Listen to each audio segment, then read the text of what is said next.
ধারাবাহিকভাবে বাড়ছে দেশের বৈদেশিক মুদ্রার রিজার্ভ। বাংলাদেশ ব্যাংকের তথ্য অনুযায়ী সবশেষ জুলাইয়ের মাঝামাঝি দেশের রিজার্ভ ফের পৌঁছেছে $30 বিলিয়ন উপরে। বিশ্লেষকরা বলছেন, রপ্তানি ও রেমিটেন্সের ঊর্ধ্বগতিতে স্বস্তি ফিরেছে বৈদেশিক মুদ্রার মজুদে। এছাড়া বিনিয়োগ কমা, রাজনৈতিক অস্থিরতার কারণে স্থিমিত চাহিদাও রিজার্ভ বাড়ার অন্যতম কারণ। রায়হান শোভনের রিপোর্ট। ওয়ালটন এখন দেশের সীমানা পেরিয়ে পৌঁছে গিয়েছে 50টিরও বেশি দেশে।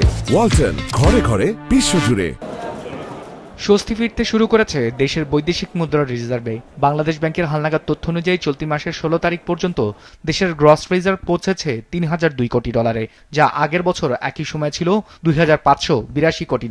সে হিসেবে বছরের ব্যবধানে বৈদেশিক মুদ্রার মজুদ বেড়েছে $420 কোটি বা 16%। IMF এর BPM-6 পদ্ধতি অনুযায়ী দেশের রিজার্ভের পরিমাণ এখন $2500 কোটি। প্রথমে ডেফিনেটলি আপনার ব্যালেন্সের পরিমাণ ইমপ্রুভ করছে। এটা কেন ইমপ্রুভ করছে? এটা ইমপ্রুভ করছে বিকজ আপনার রেমিটেন্স ভালো আসছে, আপনার এক্সপোর্ট মার্কেট এখন এই যে মোটামুটি আমরা ভালো করছি, এবং ইম্পোর্ট আপনার লাক্সারিয়াস ইম্পোর্ট এগুলো বেশ কমেছে। ব্যালেন্সের পেমেন্ট সারপ্লাস থাকলে তো ডেফিনেটলি আপনার রিজার্ভ ইমপ্রুভ করবে, এবং সেটাই বাংলাদেশের ক্ষেত্রে হয়েছে। এই অর্থনীতি যেখানটায় একটা স্থিমিত অবস্থায় রয়েছে, তখন যেহেতু আমাদের চাহিদাটা কম, কাজেই স্বাভাবিকভাবেই এই রিজার্ভের পরিমাণটা বাড়ছে। বর্তমান সরকার ক্ষমতায় আসার পর থেকেই দেশের বৈদেশিক মুদ্রার বাজার স্থিতিশীল রাখা ও ব্যাংকিং খাত সংস্কারের উদ্যোগ নেওয়া হয়। এতে ব্যাংকের প্রতি আস্থা ফিরেছে মানুষের।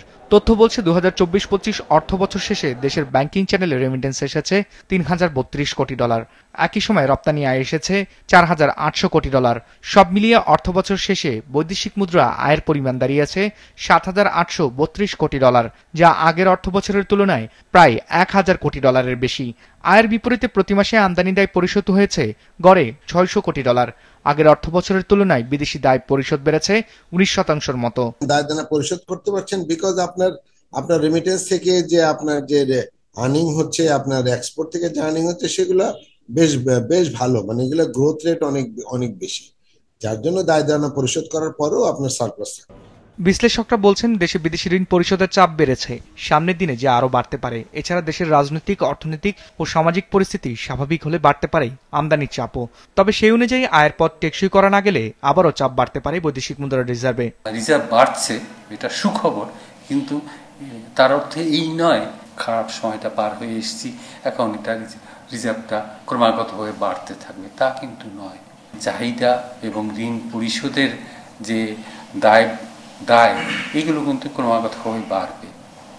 কাজেই সেই পরিস্থিতির জন্য আমাদেরকে আমাদের বৈদেশিক মুদ্রা উপার্জনের যে পথ, সেই পথগুলোকে কিন্তু আরো বেশি আমাদেরকে বিস্তৃত করতে হবে, যাতে রিজার্ভের উপরে চাপটা ভবিষ্যতে বৃদ্ধি না পায়।